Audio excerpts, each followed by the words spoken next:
আজকে রান্না করছি আমিষ ধোকা। তার জন্য একটা বড় বাটিতে পেঁয়াজ আর কাঁচা লঙ্কা কুচি, স্বাদ অনুযায়ী লবণ, সামান্য হলুদ গুঁড়ো, তারপর আদা রসুন কাঁচা লঙ্কা বাটা আর 2 চামচ বেসন দিয়ে অল্প জল দিয়ে খুব ভালোভাবে মেখে নিলাম। এবার এর মধ্যে দিয়ে দিচ্ছি মাছের ডিম দিয়ে খুব ভালোভাবে মেখে নেবো, আর জল দেবো না। ফ্রাই প্যানে সাদা তেল দিয়ে দিলাম, তারপরে মাছের ডিমের গোলাটা দিয়ে মিডিয়াম আঁচে 4 থেকে 5 মিনিট মতো ঢেকে রান্না করছি। এবার সাদা তেলে আলুগুলো ভেজে নিচ্ছি।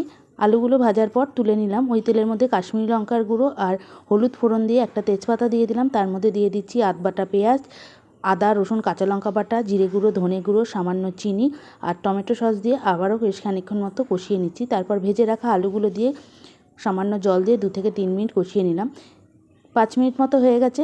ঢাকনাটা তুলে আমি উল্টে দিয়ে আরও 5 মিনিট অপেক্ষা করলাম। তারপর ঠান্ডা হলে ছোটো ছোটো ধোকার আকারে কেটে নিলাম। এদিকে মশলাটা কষানো হয়ে গেছে, জল দিয়ে ফুটতে দিলাম। তারপরে ধোকা দিয়ে কাঁচা লঙ্কা আর গরম মশলার গুঁড়ো দিলাম।